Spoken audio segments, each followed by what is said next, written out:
Okay, this is Michaela Sheahan, Senior Researcher at Hassel. Hi, Michaela. Hi.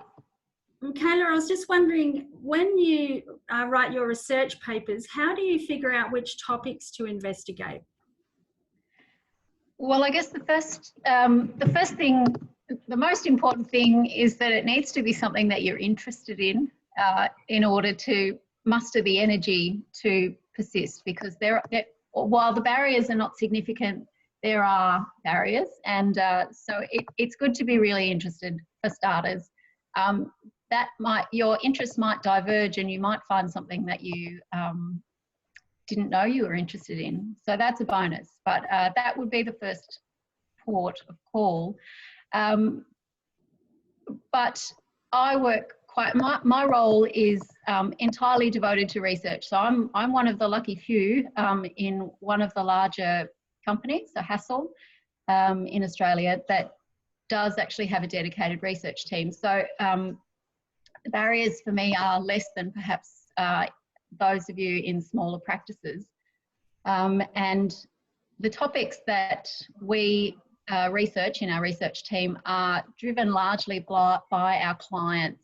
So although it might not be directly requested by clients, our sector leaders that I work very closely with have their finger on the pulse about the problems that are facing our clients, and that drives the research that we do. So it's very client focused rather than designer focused. Yeah, so you go into the sectors and work out what the main problems are facing your clients, and you go from there. That's right. So I meet very regularly with our sector leaders, and I keep an eye on all of the projects that they're working on and the pipeline of work that's coming, so that we can anticipate what things might be facing those particular projects. And there's fairly common themes across sectors as well as within sectors. So, for example, issues of talent and attraction and retention run across all sectors. And so that is one area of research that we quite often address through different types of research in different sectors. Okay, and I noticed that I've had a look at your papers, and I noticed that you've mainly focused on education and health. Is that right? That's right. Yep. Yeah. And where do you publish your papers? Publishing sounds like a grand thing. It's a big word, but really all it means is finding somewhere to put it. So the publishing that I do is largely on the Hassel website. We have a dedicated page in our website to research and insights. So in that respect, publishing is simply me putting together a document, running it through our communications and marketing team filters, and then uploading it to the website. But we do publish in other arenas as well. I write on LinkedIn, which I would recommend to anyone as a way of getting shorter pieces out there to sort of get the ball rolling and get interest in the topics that you are pursuing. But also we're published in architecture media. We have been published in just mainstream newspapers, quoted, some of our research is quoted as part of other articles, and we have also on occasion been published in peer-reviewed journals when we've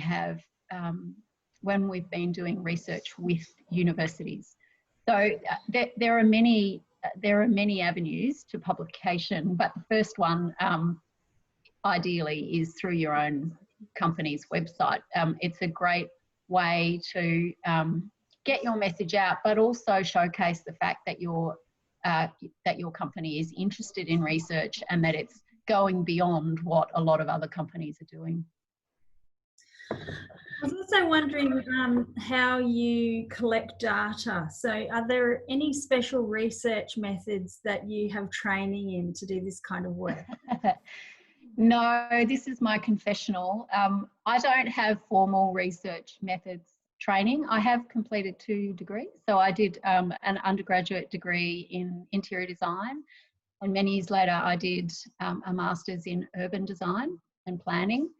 So I have, in that respect, I've done the academic path, but without any formal training in research. So the master's program that I did was coursework related. I haven't even done a thesis. So don't let a lack of research training stand in your way.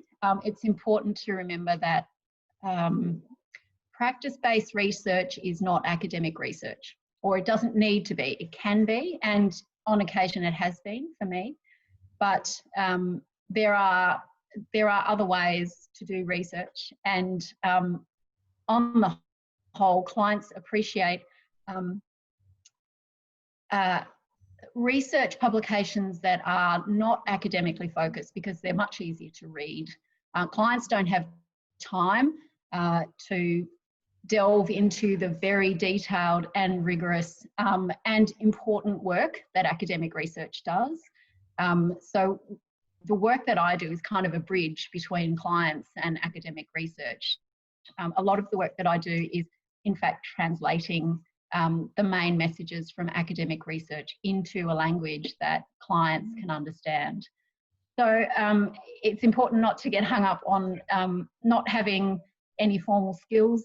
There's certainly plenty of training modules online that you can skill up as you go.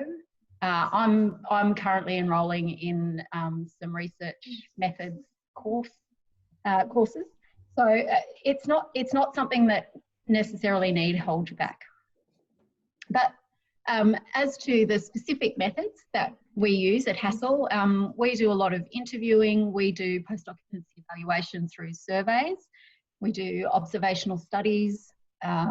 We have partnered with universities to do focus groups, literature review. So we kind of we do research across the spectrum, qualitative as well as quantitative. I was also wondering, at university, as you know, we have to get ethics approval for any kind of research that we do. So, like in practice, can you just research with whoever and wherever you like? Well, kind of, but not really. So obviously, the ethics approval process at universities is quite rigorous. We don't have a formal ethics approval system at Hassel, but we certainly discuss rigorously before we set out on any research if there might be any ethics issues. Because our research is very client focused, we always get permission from the client if we're looking at a project of theirs. And we certainly comply with any instructions that they might have in regard to how they would like it published. You know, we always run our text by the client to get their approval. And we certainly don't do any research that may have significant ethics issues, like health research with patients, if we don't have an academic partner that is going through the ethics approval that would be expected of research like that. Yeah, okay. Do you do research for like by contract for firms? So yep. Yeah. We have done contract research. So sometimes a client will approach us directly to do some research. Sometimes we've been approached by peak bodies as well to do kind of industry relevant research. So for example, research with the Australian Institute of Architects. Those types of paid research do come up periodically. We don't do a lot of it, but when it comes our way, we certainly do. Yep. And just back to the ethics approval, I was also wondering, do do you have to go through the process of getting your participants to sign consent forms? It depends what type of research we're doing. So in the past, when we've done surveys with students, for example, we always get approval from the university, for starters, and any written survey or online survey that we do has a statement of intent and links to our privacy policy if we're collecting any data. On the whole, we don't collect personal data from survey participants. But obviously, if we're interviewing someone directly and then quoting them, we get their approval of the quotes that we use and that sort of thing. Otherwise, if we can't get that approval, or if we from the outset say that it's going to be anonymous, then we will de-identify any information that we're publishing. And how do you keep that secure in the company files, that information? Yeah, so our for surveys in particular, we use SurveyMonkey, so there's nothing fancy about the survey work that we do. It's all password protected, so and that's stored on our servers at work, which are subject to the same confidentiality protocols as any of our project work. Yeah, okay. And the last thing I was going to ask you was, do you use any specialist analytical software other than Excel to analyse your data? I don't yet. Maybe when I finish my online course, I will. But we do. But it's not only me doing research at Hassel. So there are people within the research team who do use other platforms. I do use Excel. It's simple. It goes into as much detail as I need generally, not always. And I certainly outsource to people if I need more detailed analysis than Excel can give me. But on the whole, and this goes back to that issue of how much detail clients want. Certainly in the work that I do, because it's quite general and cross-sectoral, it's that level of detail that you get from sophisticated research platforms is not necessary. Well, thank you, Michaela. I was just wondering if there are any questions for Michaela. Everybody's quiet. Do you have a paper that you could show us? I do, and just before I do that, I guess it's probably worth noting that it is likely that you'll need to, if research in practice is something that you want to pursue, it's quite likely you'll need to invest a bit of time, either in or outside of work to get going. What I did, I was already employed as a researcher, but the work that we were doing in Hassel before I started publishing was internally focused research, which was fine, but I was keen to get broader in my reach. I actually applied for and received a scholarship to do some research through the National Association of Women in Construction. And I undertook that work completely outside of Hassel. They did give me a little bit of leave because there was some travel involved, but that was undertaken for a year on my own time. So one day a week I was dedicated to that. And the work that I did for that, which was about health precincts around the world, urban design issues related to health precincts, that was published by NAWIC, but also put online through the Australian Policy online catalogue. And that was a really important, it wasn't a first step, but it was a big step to get recognition from external parties about the work that I was capable of. It was research that a lot of people were really interested in. And from there, the confidence to publish at Hassel really grew within the organisation. So I think it's it's an unfortunate fact of the research in practice world that you need to have something to say before people will let you really get your teeth into something. So I would urge people to take on a blog or, you know, just an occasional LinkedIn article or whatever with the small amount of research that you have up your sleeve to build up a back catalogue that you can really lean on when you get the opportunity. Okay, so if I'm just going to take you through one of the projects. Share. Let's see. Just let me know when you can see my screen. Yeah, we've got that. Okay, cool.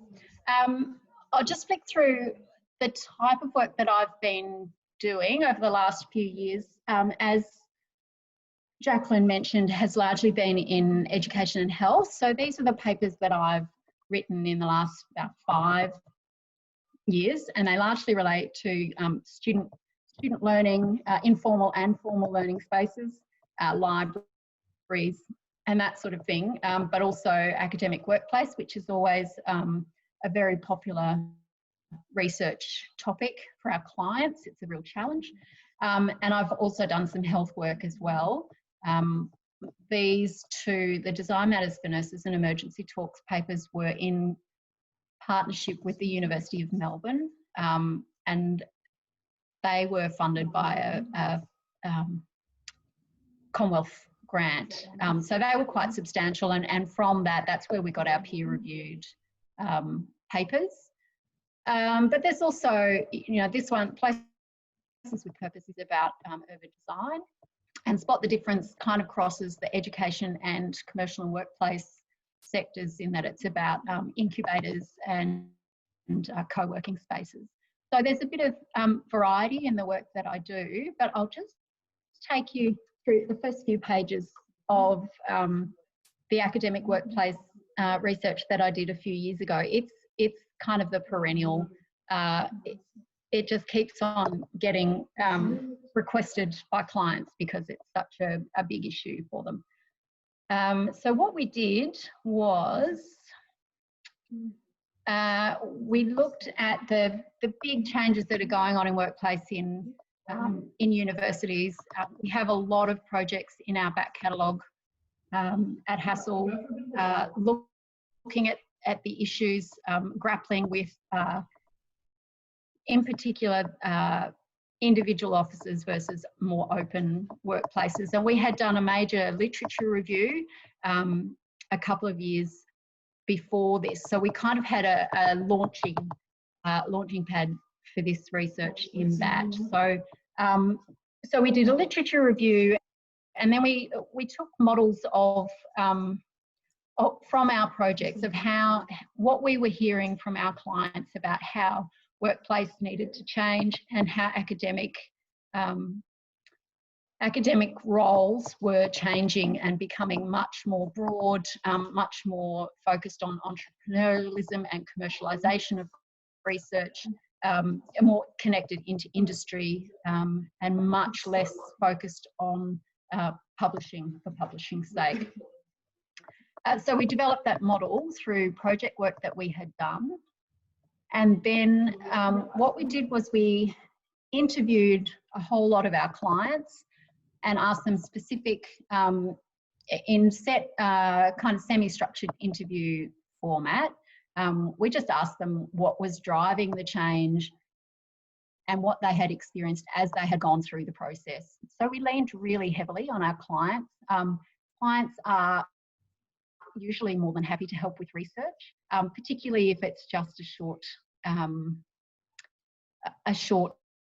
time commitment. We don't want to leave them dry, so we try to keep it fairly short, sharp, and low commitment. So we developed a few models about what the drivers of change were, what the appetite for change was, both in at the executive level and then at the academic level. And then we talked to them about the satisfaction with the changes that Hassel designs had delivered for those clients. So it was post-occupancy evaluation, but it was other stuff as well, I guess. And so then we'd had a literature review, then we conducted interviews, and then what we did was analyse the space use of each of the projects that we were looking at. So we looked at seven different seven different Hassel projects in academic workplace, and we looked at how much space was dedicated to open meeting areas and social areas, enclosed meetings, open plan work points, and then enclosed offices. And so from that, we could make some general observations about how much space per square metre was necessary for what types of culture, organisational or workplace culture that each of the clients had, because of course they were very different. An engineering school has a very different workplace culture to philosophy school. And so we looked at a whole range of different types of workplaces. And then what we could do from that is just have a look at the case studies in more detail. So with photos, floor plans, clients always love to see what their competitors and peers are doing. So we include floor plans where we can. And in this case, the different colours were indicating different space uses. And the clients love it. They love to know what other people are doing, but they also love to know what that means for different settings. So that particular project, research project, encapsulates a lot of the research methods that we use. It's been a really, it's a project that keeps on giving. We would love to update it. I hope that happens in the next 12 months. We're not sure if we're going to get time, but certainly it is a topic that has been much loved and much anticipated by our clients when we tell them we've got some work on it. So that's just a quick look at one of the papers. There are a whole lot of different methods represented in the papers that I write, and they're all on the Hassel website if you're interested in having a look at the different types of research that we've done. Has anybody got any questions about that particular project or any others that we've talked about? I've got one. So, Michaela, do you feel like you actually see, sorry, Richard, to talk over top. Do you feel like you actually see a response to your work in Hassel's output, like that it actually has a concrete, measurable, I know that's a bit hard to say, but you know, yep, some sort of recognisable thing other than, I mean, you said before that it was sometimes cost positive, so that's going to be good anyway. But, yeah. What I've found, the Hassel senior management are very supportive of research and the benefits that it brings the company, and that's been of great use to me, obviously, over the 12 years that I've been there. What I do find is that clients are far more receptive to research than designers, and there's lots of reasons for that, but which is why we focus largely on deriving our topics from the client issues rather than the designer's issues. And if you can get research to a client early on in a project, then it will make a difference to the way that they brief us to deliver the design.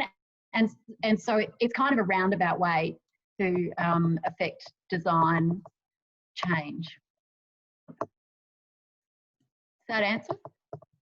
That's great, Michaela. There's a lot of background noise here, so I'll have to go mute for a while. Okay. Okay, bye. That's great, though. I only look at the Hassel website when I'm looking for a job, but if I was just to look at it, it's all available. There's no limit to everything you've done is all up there.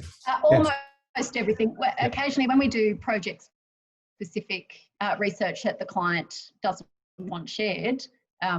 We don't put it on the website, obviously, but predominantly my focus is publicly available research, because we think that benefits our client, our clients, our potential clients, but also it's incumbent upon us to raise the standard of work that's going on in the industry.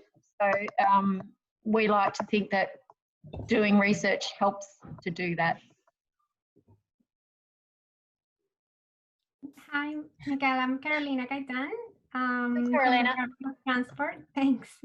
Thanks for your presentation. And what you just said is linking to the things that I've been thinking in the background while you were talking about research for specific projects, and how often do you offer that to your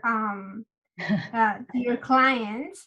My lived experience as a client from the Department of Transport, especially when you said that designers are not really keen into research, it's something that really strikes me, that they don't want to hear about what the people that they are designing for is interested in.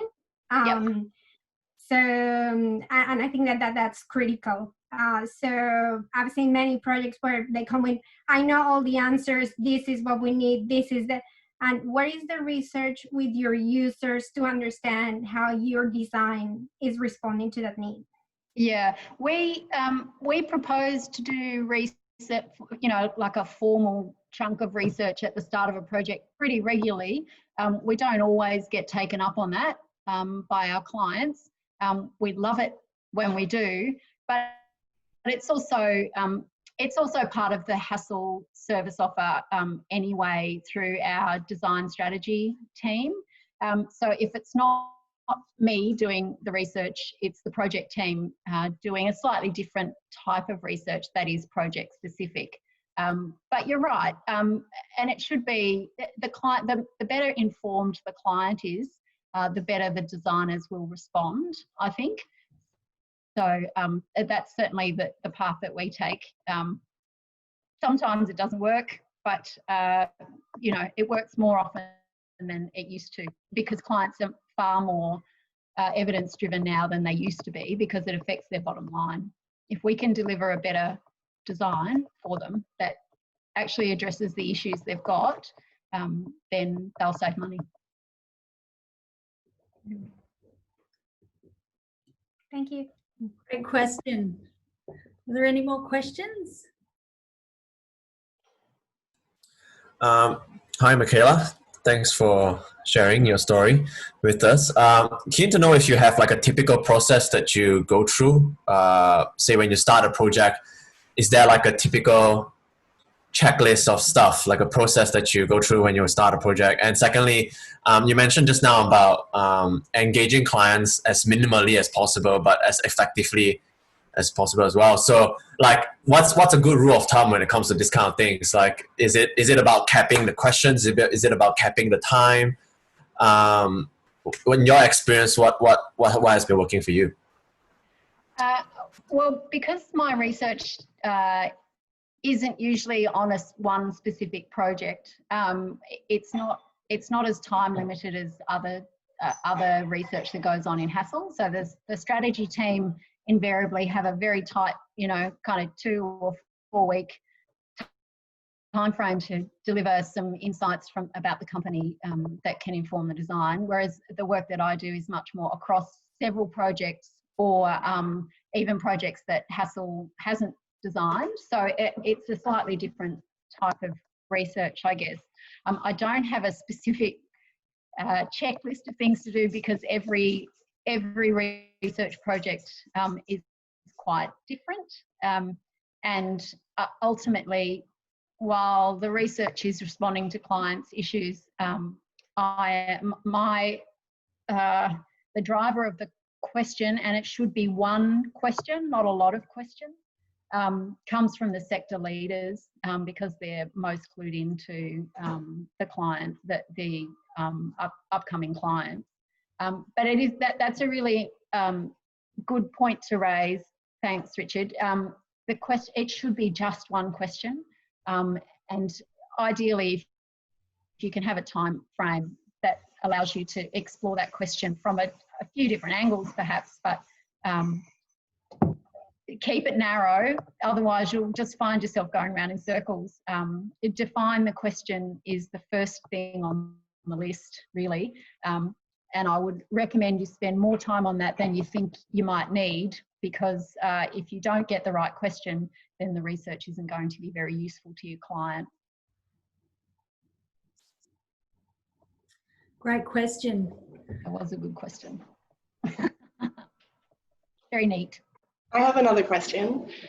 Could you talk a little bit more about when you're translating the academic or the researchy stuff into more of a client language, or if you're developing something that's specifically for a client, like how do you pitch that, and what kind of things are you thinking about when you do that?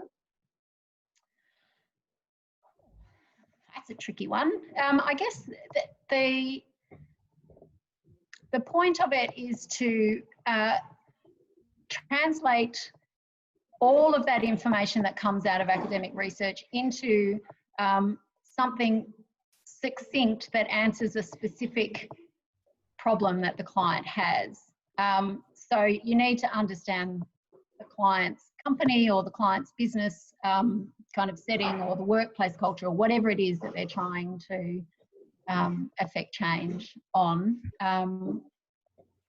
Yeah, it's important, I guess, not to get hung up on the detail, but look for the bigger issues that can really make a change for a company, I guess. I'm not sure that answers your question. Yeah, I think I was just thinking about like how simple do you make it, or like how much you balance with like the complexity with making it like readable and simple. But I think that does kind of answer it. Yeah, well, look, it always comes back to the same thing. Once you've written a beautiful research report, whether it's academic or business research, the comms team will always say, can you just make 3 dot points out of that, please? Out of that 60 pages of heart and soul that you just spend 6 months doing, just make that 3 dot points. So those 3 dot points have to be something either that the client doesn't know already, or that support a change that the client needs to make. And if you can make it 5 dot points, well done. Cool. Thank you.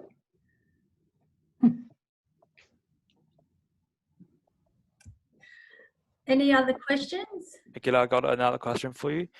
So I want to ask, the research usually to serve the design team and clients at the same time, and how close will the research team work or cooperate with the design team? And if we got a project come to us very urgently, and sometimes we got some time sensitive design or project, how much time we will have to use for our research, and how do we need to start our research in advance, or how we affect our design team at the same time, since the design needs to start very like as soon as possible to have this project finished on time. So how we going to cooperate with our design team, since we have a lot of things like design concept, the construction design, everything needs to be done at the same time, and research seems to be have to be very short. Finished be finished very shortly.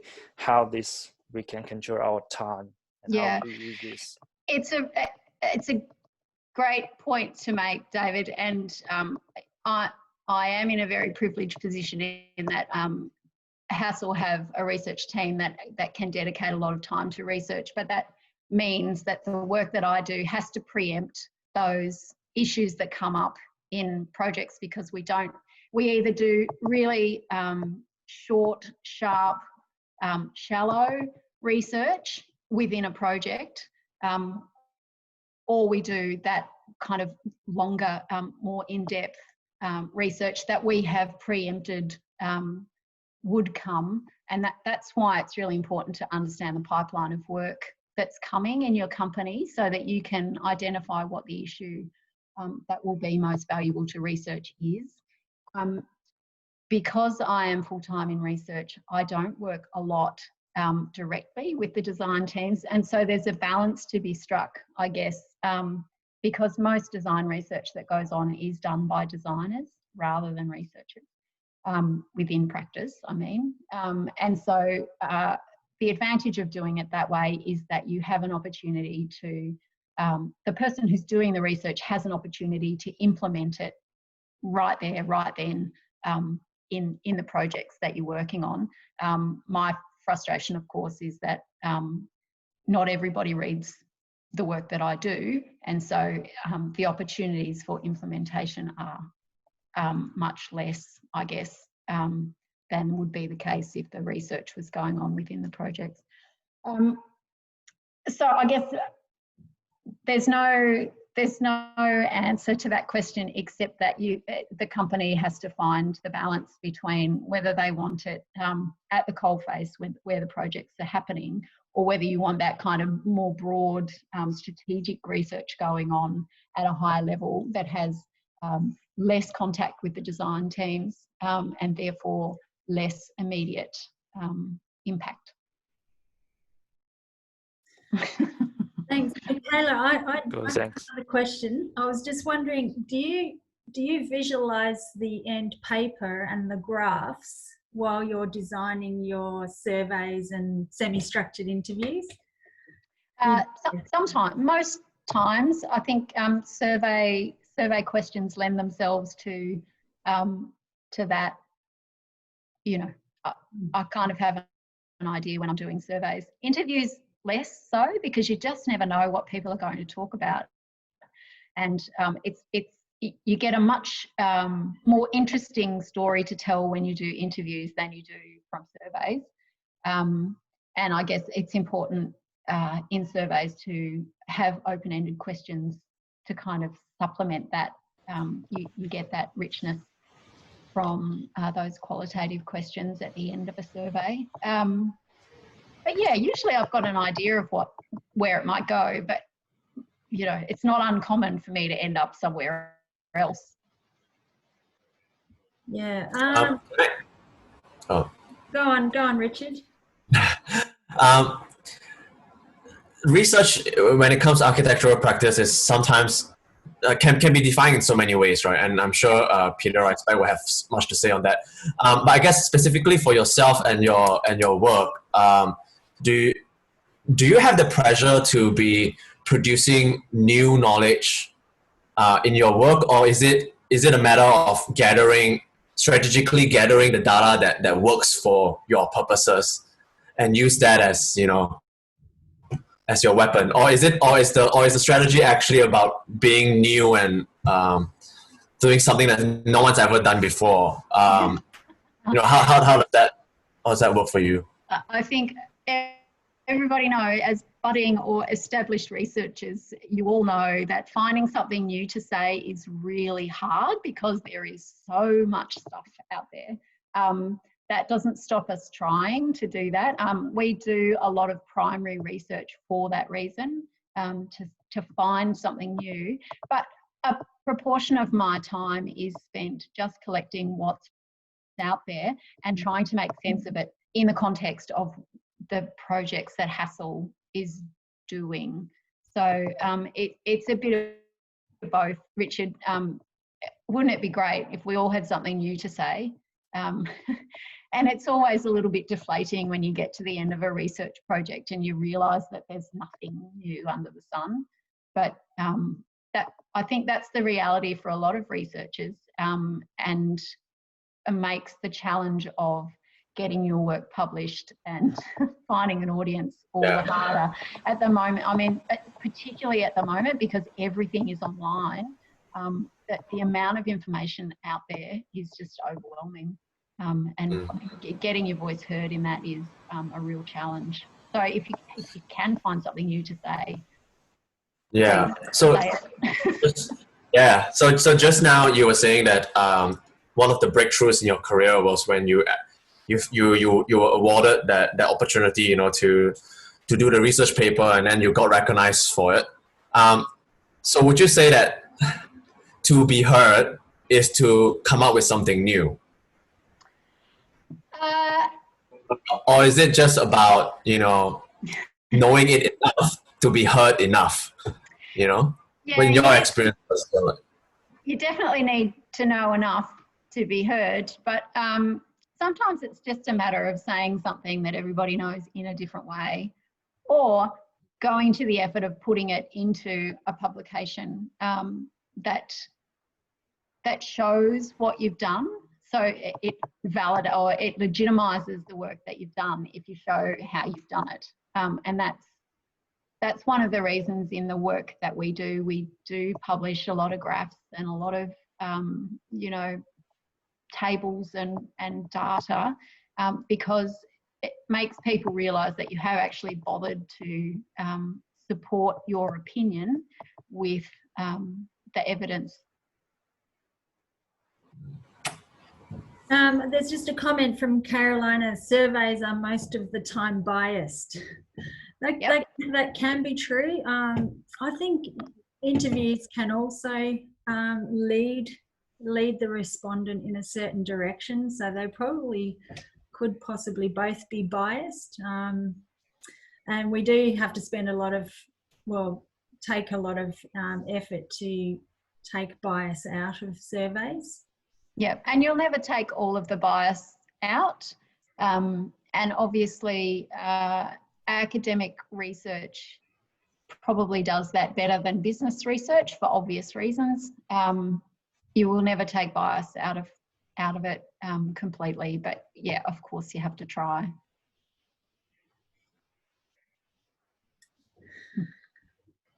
Okay, well, thank you very